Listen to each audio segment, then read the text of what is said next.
Victory in the Pacific is on the horizon, but not fast enough. Not fast enough for the thousands of American servicemen facing a suicidal enemy, an enemy that will not surrender, that considers death in battle a sacred honor, and that has turned every island, every cave, and every beach into a killing ground. To end the epic war in the Pacific, it will take the most destructive form of warfare ever invented by mankind. This is the story of terrifying fanaticism and personal heroism, told in compelling detail with specially enhanced color film and rare footage shot by the troops themselves, put together for the first time to answer the question that still haunts us. Why did Japan believe that America would never deliver the knockout blow? And what unimaginable price was paid by both sides to prove them wrong? The footage that survives from those years is haunting. Grainy, sun-bleached images of young men wading through surf toward beaches they may never leave. Color film rare and precious, capturing the brilliant blue of the Pacific sky and the ugly brown smoke of battle in the same frame. Home movies shot by the troops themselves, images never meant for the newsreels, showing the war as it really was, not as the propagandists wanted it to appear. This footage, much of it unseen for decades, brings us closer to the truth of what happened in the Pacific than any history book ever could. 2.5 years after Pearl Harbor, it is finally payback time. A grueling campaign to rule the waves, an island-hopping strategy to seize back territory yard by bloody yard, has given the American forces the upper hand in the Pacific. The stars and stripes are flying again over atolls and beaches that had been swallowed by the Japanese advance. But not for a single second does anyone believe that Japan is ready to give in. The way the Japanese soldier fights is terrifying. Surrender is unthinkable. Every cave mouth hides a rifleman. Every bunker holds a garrison willing to die to the last man. And the prospect of forcing Japan itself to capitulate, of planting American boots on the Japanese home islands, is enough to keep the most battle-hardened planners awake at night. Because forcing Japan to do that is going to be bloody and bitter beyond imagination. In Europe, American soldiers know they can overcome their enemy in conventional battle. By the summer of 1944, the end is in sight.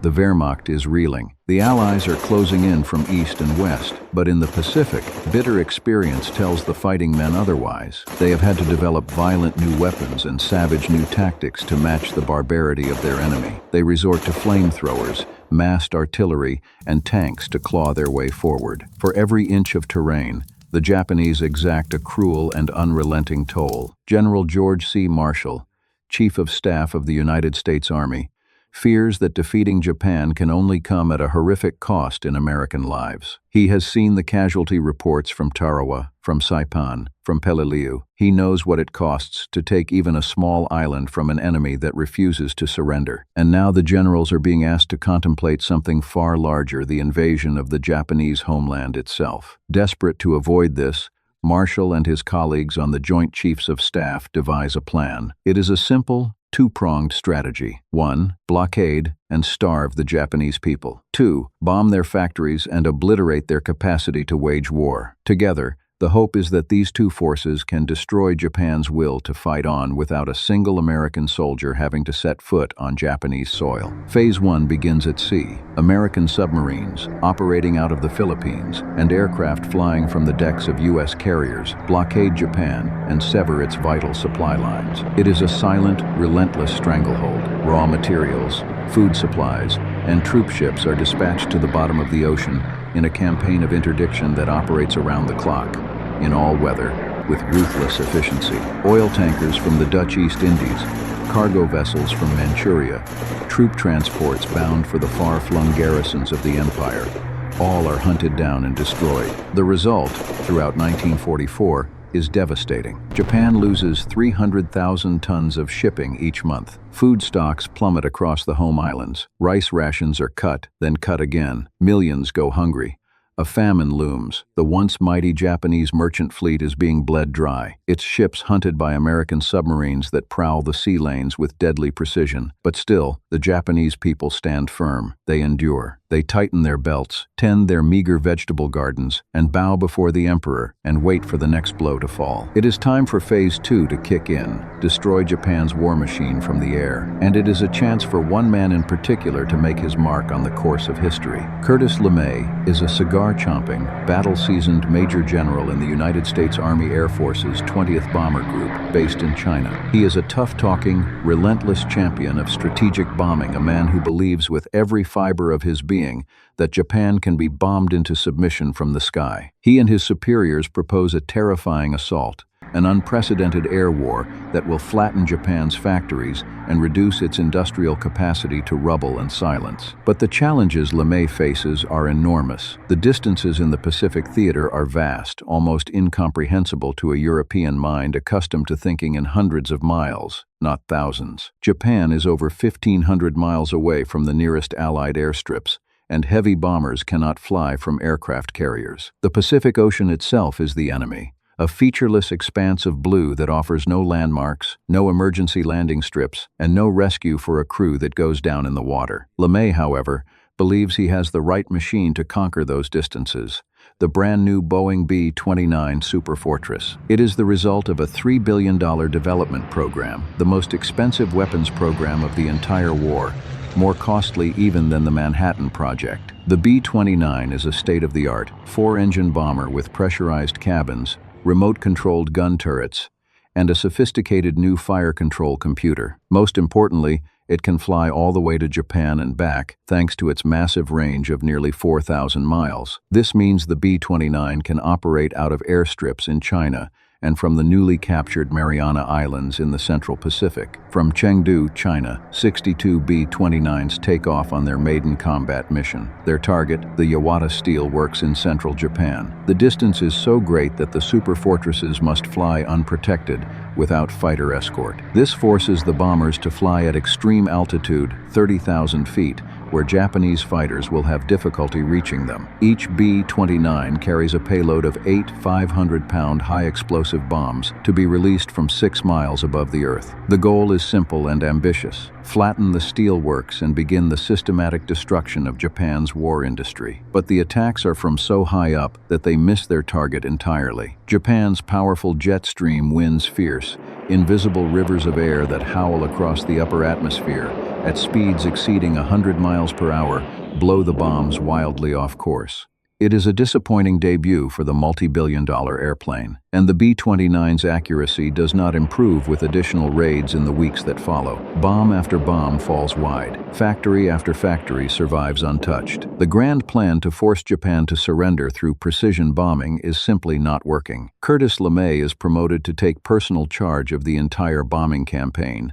His answer to the problem is characteristically blunt: bomb more and bomb harder. And so he devises a new tactic, one that will change the nature of the air war forever and haunt the conscience of nations for decades to come: the firestorm. LeMay decides to use a horrifying new weapon, the M69 incendiary cluster bomb. With incendiaries, pinpoint accuracy is not essential. The M69 uses napalm, a jellied gasoline compound, that sticks to everything it touches and burns at extraordinary temperatures to set whole swaths of a city ablaze. The logic is brutal and simple. If you cannot hit a specific factory with a high-explosive bomb from 30,000 feet, you can burn down the entire neighborhood the factory sits in. Whatever war production lies within that area will be consumed in the inferno. Bombers based in the Mariana Islands set their sights on Japan's 6th largest city, Kobe. In their bomb bays are tons of incendiary bombs, and when those bombs fall, Kobe burns with a ferocity never before seen in the Pacific War. The city is densely packed, its neighborhoods a labyrinth of narrow streets lined with wooden and paper houses that explode into flame at the first touch of napalm. Whole districts are incinerated in minutes. Thousands die screaming in the firestorms, trapped in streets that have become rivers of flame. The orange glow can be seen hundreds of miles away, a terrible beacon burning against the night sky, visible to ships far out at sea. LeMay does it again and again. He hits 67 Japanese cities, including the capital, Tokyo. City after city is fed to the flames, and still, the Japanese will not buckle. Worse, they are beginning to hit back. Japanese fighters and anti-aircraft guns start bringing down B-29s with increasing effectiveness. LeMay's air crews are suffering mounting losses, with nearly 3,000 airmen killed. Morale is sinking among the bomber crews, men who must climb into their aircraft before each mission, knowing that the odds of returning are growing shorter with every raid. LeMay remains convinced that carpet bombing can break Japan, but to succeed, he believes a fundamental change in tactics is essential. The B-29s must fly lower to improve their accuracy over the target. And that means fighter escorts are absolutely critical to protect the bombers from the swarms of Japanese interceptors that rise to meet them. To achieve that, the fighters need bases closer to mainland Japan on enemy-held territory. LeMay and the U.S. battle planners have one island in mind, a tiny volcanic rock in the middle of the Pacific that is about to become one of the most fought-over pieces of ground in the history of warfare. Its name is Iwo Jima. Iwo Jima is the most outlying of Japan's home islands. It is barely 5 miles long, a barren, sulfurous lump of volcanic rock shaped like a pork chop, its landscape scarred by steam vents and blanketed in black sand that is hot to the touch. The island reeks of sulfur, rotten egg gas seeps from the very ground itself, a stench that clings to clothing and skin and never quite goes away. Nothing grows here that does not struggle. There are no trees worth the name, no fresh water to speak of, and no reason for any human being to set foot on this desolate place except for one thing: location. Iwo Jima sits 660 miles from Japan's main population centers, roughly halfway between the Mariana Islands and Tokyo, and it possesses 2 airstrips that are ideal for fighter aircraft like the P-51 Mustang. Controlling the island would mean that Curtis LeMay's B-29s could fly with a fighter escort all the way to their targets over Japan and back again. It would also provide an emergency landing strip for damaged bombers returning from raids, a strip that could save hundreds of aircraft and thousands of lives. For the American war planners, Iwo Jima is not just desirable, it is essential. It is the key that unlocks the final destruction of Japan from the air. But since early 1944, the Japanese have been firmly dug in on Iwo Jima. The defense of the island has been masterminded by Japanese General Tadamichi Kuribayashi, a man who, ironically, had served as military attaché in Washington during the 1920s. He knows the Americans, he has traveled their country, admired their industrial might, and studied their methods of warfare. He knows their firepower, their determination, and their overwhelming material superiority, and he has built his defenses accordingly. Kuribayashi's 21,000 men have spent months transforming the tiny island into a fortress unlike anything the Americans have encountered. They have dug tunnels, miles and miles of them, connecting bunkers, pillboxes, and defensive positions deep underground, where they are immune to bombardment. The defensive lines have been deliberately pulled back from the beaches, hidden in the island's volcanic ridges and ravines. Kuribayashi has no illusions about winning. His goal is simpler and more terrifying: to make the Americans pay for every yard in blood. His men believe they are ready for anything the Americans can throw at them. Their orders are simple: kill as many Americans as possible and die where they stand. In February of 1945, the largest fleet so far assembled in the Pacific arrives in the waters off Iwo Jima. It boasts over 400 ships, an armada that stretches to the horizon in every direction. Aboard the troop carriers, 60,000 Marines of the 3rd, 4th, and 5th Divisions are awaiting the green light. In charge of the landings is Marine Corps General Harry Schmidt, known to his men as the Dutchman. To crush all resistance before the landings, for 75 days the island is pummeled with a massive bombardment. Wave after wave of carrier-borne aircraft and medium bombers hit the Japanese positions with everything in the arsenal.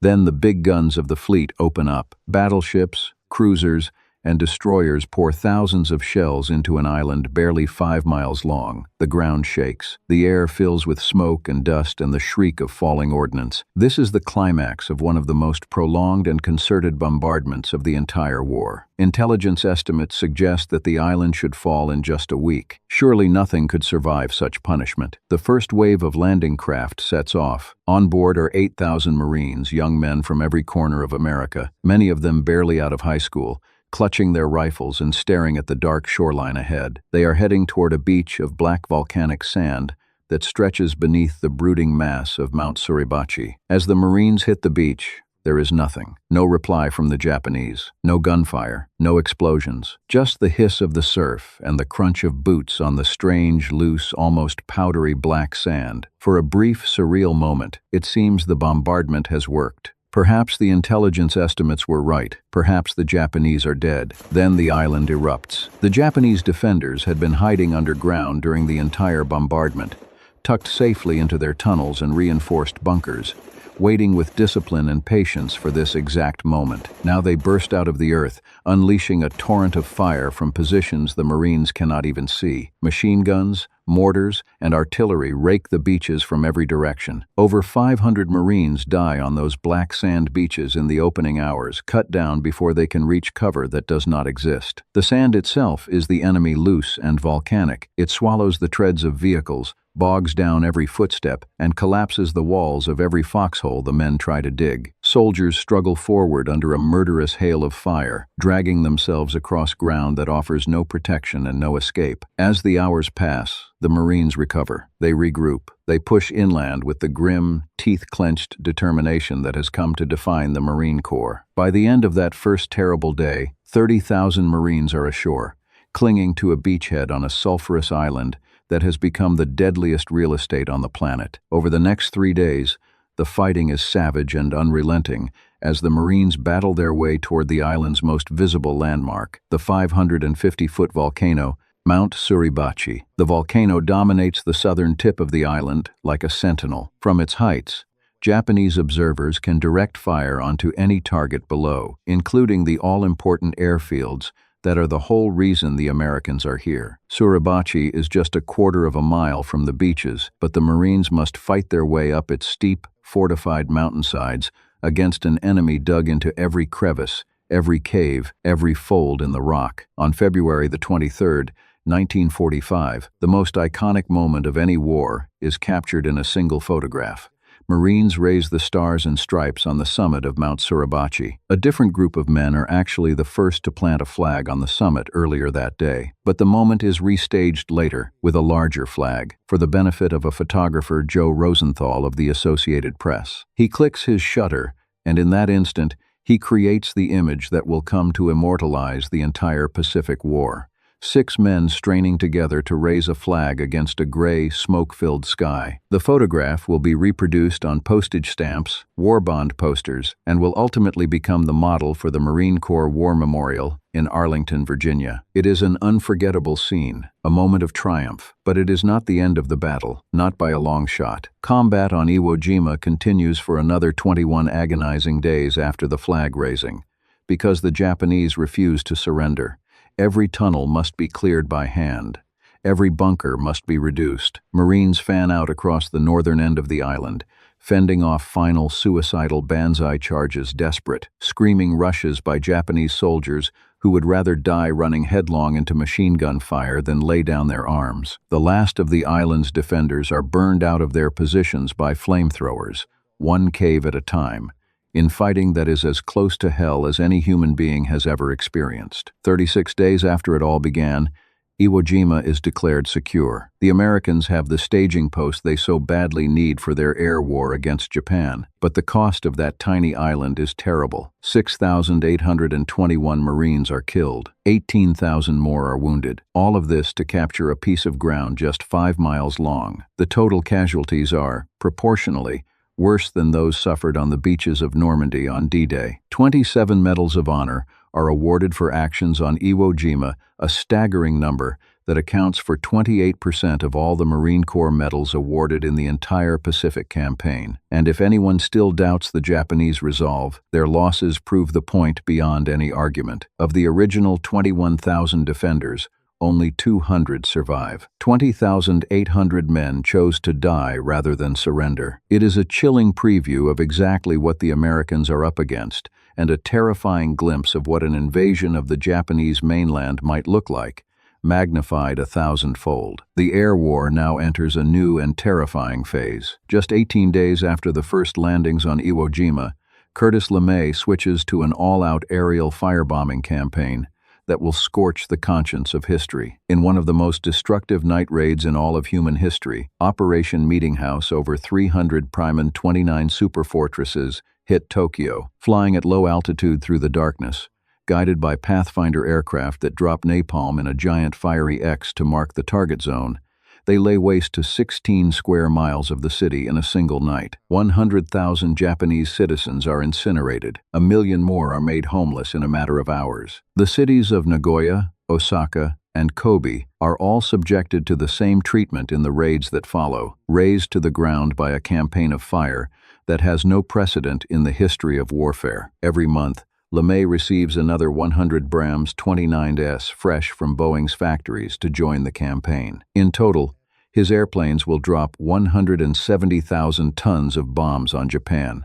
Up to 500 bombers take part in each raid, forming streams of aircraft that stretch for miles across the night sky. Now they fly at night and at low altitude between 6,000 and 9,000 feet, to maximize the accuracy and destructiveness of their incendiary payloads. LeMay orders that guns and unnecessary equipment be stripped from the B-29s so they can carry yet more ordnance. The bombers become flying fuel trucks, their bellies packed with napalm and incendiaries instead of defensive armament. And it does not end there. With the airstrips on Iwo Jima now operational, American fighters can start roaming over Japan, shooting and strafing targets at will. Trains, trucks, fishing boats, factories, anything that moves or stands becomes a target. The skies over Japan belong entirely to the United States. And yet, despite all of this, the blockade that is starving the nation, the firestorms that are consuming its cities, the Japanese people show no signs of buckling. The inescapable truth is that LeMay's bombing campaign,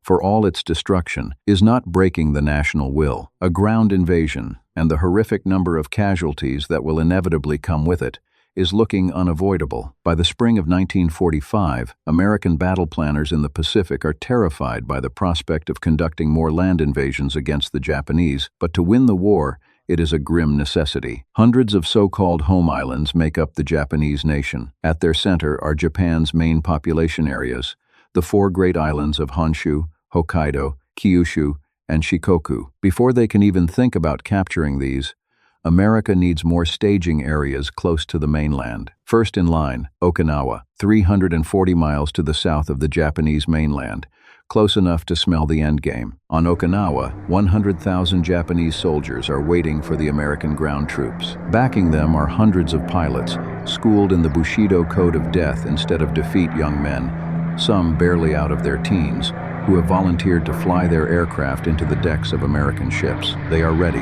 They have had months to prepare, and they intend to make Okinawa the graveyard of the American fleet. The United States assembles a massive task force to take the island. But before American boots can set foot on Okinawa's soil, the Japanese strike first. Wave after wave of kamikaze converted fighters, each one carrying a pilot on a one-way trip to oblivion, hit the invasion fleet. They are backed up by conventional bombers. Several aircraft carriers are struck, their flight decks torn open and their hangar bays ablaze. Others are seriously damaged. Losses are even worse among the destroyers manning the outer defense lines, small ships with thin hulls and brave crews, absorbing blow after blow from pilots who have no intention of surviving the day. Despite the damage, the U.S. invasion goes ahead. It starts, as always, with the heavy bombardment. Battleships and cruisers pound the shoreline until the air is thick with smoke and the smell of cordite. Aircraft strafe and bomb every identifiable position. The sheer volume of firepower unleashed on Okinawa is breathtaking, a thunderous overture to what everyone knows will be a long and bloody performance. Then the land assault begins. Army units attack to the south and Marine units to the north, in an attempt to cut the island in two and defeat the defenders in detail. Again, the landing is strangely quiet, an eerie silence that by now the Americans have learned to dread. Japanese commander, Lieutenant General Mitsuru Ushijima, has withdrawn his forces to a system of elaborately fortified defenses called the Shuri Line. The Army units pushing south quickly discover what that means. American grunts have to inch forward through the Shuri Line. Each time a strong point is taken at terrible cost in blood and lives, the Japanese defenders simply fall back to pre-prepared positions behind it, and the entire bloody process begins all over again. The task force anchored at sea is not spared either. The kamikaze campaign continues with terrifying intensity. On the 7th of April, 700 kamikaze aircraft set off on a one-way mission. They hit the ships anchored off Okinawa in wave after wave. One destroyer survives 6 separate kamikaze attacks and 4 direct bomb hits, her crew fighting fires and flooding with everything they have, refusing to let their ship sink. 4 other ships are not so lucky and go to the bottom. 24 more are damaged. The cost to the Japanese is 335 aircraft, but their high command considers the exchange worthwhile. The Japanese leadership is even prepared to sacrifice the pride of its entire fleet on a desperate, last-ditch mission. The Yamato, the world's biggest and most powerful battleship, a 72,000-ton Leviathan, bristling with the largest naval guns ever constructed, is sent on a final sortie to devastate the American fleet at Okinawa. She carries only enough fuel for a one-way voyage. The plan is for her to beach herself and use her massive guns as shore batteries. She is spotted en route. 400 American fighters are scrambled. They swarm the great ship like hornets. The Yamato is blown to pieces, taking over 3,000 of her crew with her to the bottom of the East China Sea. The age of the battleship dies with her on Okinawa itself. The fighting grinds on without mercy. Marines and GIs become locked in deadly hand-to-hand battles in the rain and mud. 30 days into the campaign, momentous news reaches them amidst the mayhem. Adolf Hitler has committed suicide in his bunker in Berlin. A week later, the war in Europe is over. Germany has surrendered unconditionally. But while the rest of the world rejoices for the Leathernecks and GIs fighting on Okinawa, the news means almost nothing. Some unit commanders can only give their men a 5-minute break to absorb the news before grimly ordering them forward once more.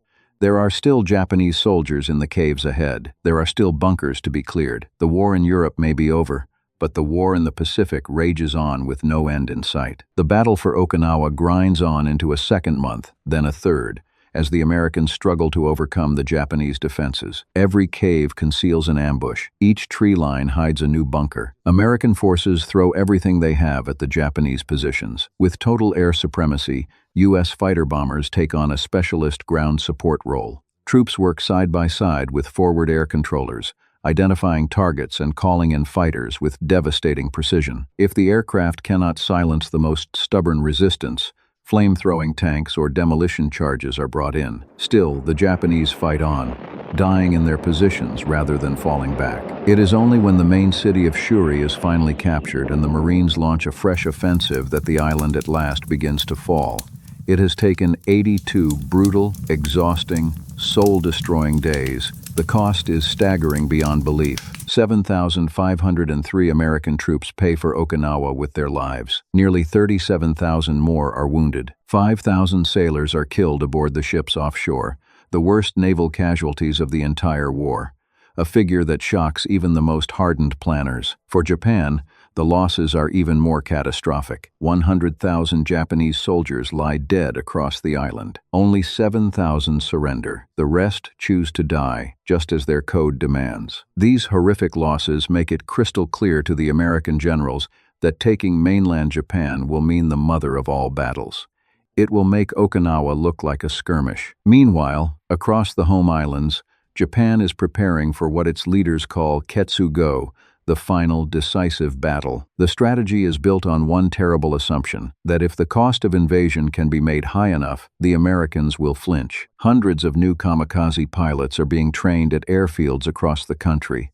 Young men writing their final letters to mothers and sweethearts before climbing into cockpits they will never leave. 375,000 soldiers are gathered to repel the anticipated American invasion. Civilian militias and suicide volunteers, old men, women, and teenagers armed with sharpened bamboo spears, homemade explosives, and a willingness to die for the emperor are organized in every village and city across the home islands. In the air, a reserve of 5,000 aircraft has been hidden in caves and dispersed to camouflaged airfields, preserved for the final battle. Japan's best tanks have been held back, concealed in the mountains, waiting for the decisive engagement. Even after being hit by hundreds of thousands of tons of bombs, even with their cities in ruins and their people starving, Japan's military leadership flatly refuses to contemplate surrender. To them, Surrender is worse than the death of every man, woman, and child in the nation. Despite their best efforts to find an alternative, the American strategists are faced with one grim and inescapable reality: the need to invade Japan. It is now crystal clear what the Japanese tactic is.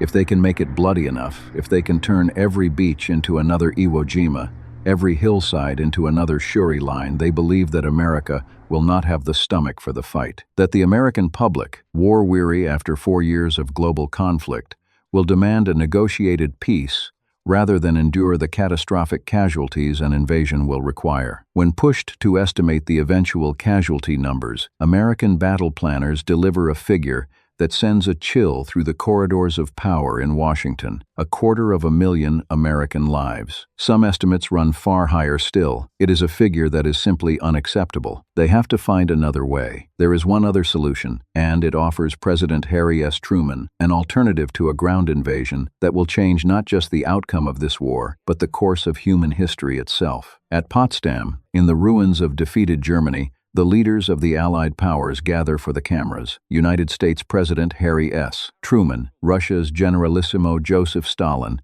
and Britain's Prime Minister Winston Churchill pose for the international press. Behind the handshakes and the carefully staged photographs, a secret is burning. President Truman is at the Potsdam conference when the news filters through to him of a development in a top-secret weapons program, a program so classified that even most senior military officers do not know it exists. One day earlier, at the White Sands Proving Ground in the desert of New Mexico, the first successful atomic test in history has taken place.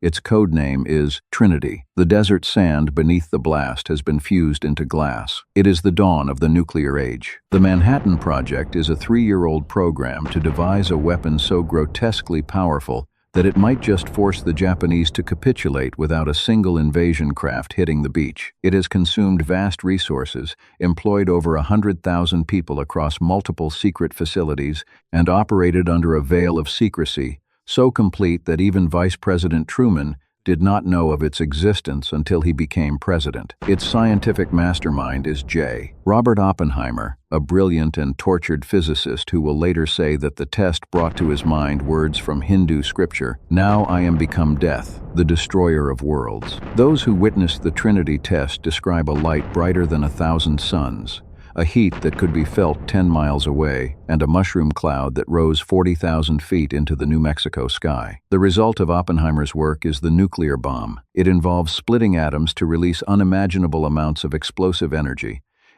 that dwarfs the largest conventional bomb by orders of magnitude. Oppenheimer and his team have developed 2 types of weapon. One uses naturally occurring uranium. The other, even more powerful, uses man-made plutonium. At Potsdam, President Truman hints to Soviet leader Joseph Stalin that a powerful new weapon is ready for use. Stalin appears strangely unsurprised by the revelation. Truman is puzzled by his lack of reaction, but will later learn the reason. Russian spies have already penetrated the Manhattan Project and reported its progress to Moscow. Stalin knows exactly what Truman is talking about. From Potsdam, an ultimatum is issued to the Japanese: surrender or face utter destruction. Japan does not respond. The Prime Minister has been ordered to maintain what the Japanese call mokusatsu, to kill by silent contempt. The ultimatum is met with silence. After agonizing over the decision weighing the lives of Japanese civilians against the lives of American soldiers, measuring the horror of the bomb against the horror of invasion,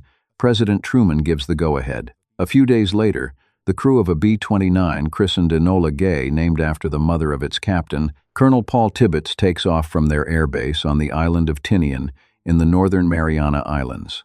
In the belly of the aircraft is a 15-kiloton uranium bomb, nicknamed Little Boy. Their target is Hiroshima, a city in western Japan. It takes the Enola Gay and its deadly cargo 6 hours to fly to Hiroshima, 500 miles from the capital, Tokyo. 6 hours of flight across the open Pacific, the crew mostly silent, each man alone with his thoughts about what they are about to do. The weather over Hiroshima that morning is clear and crisp, a perfect summer day. People are on their way to work. Streetcars are running.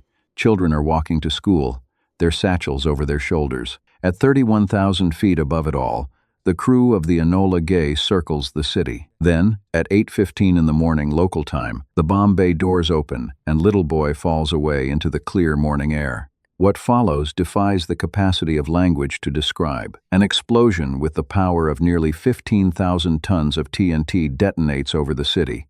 For the victims below, death comes in stages, each more terrible than the last. First, the Earth directly under ground zero is heated to 5,000 degrees, a temperature that vaporizes concrete, steel, and human beings in an instant, leaving nothing but shadows burned into stone. Then comes the shock wave, a wall of compressed air traveling faster than the speed of sound, flattening buildings for miles in every direction like a giant hand sweeping across a table of matchsticks. Next, a deadly firestorm erupts, sucking oxygen from the atmosphere and creating a vacuum that suffocates those the blast has not already killed. Finally, in the hours and days that follow, others will succumb to radiation poisoning, which arrives as a black, oily, radioactive rain that falls from the darkened sky, a rain that poisons everything it touches. The devastation wrought by a single bomb is beyond all previous human experience. Some 70,000 people are killed in the initial blast and firestorm. Tens of thousands more will die of radiation sickness and burns in the weeks and months to come. An entire city has been erased.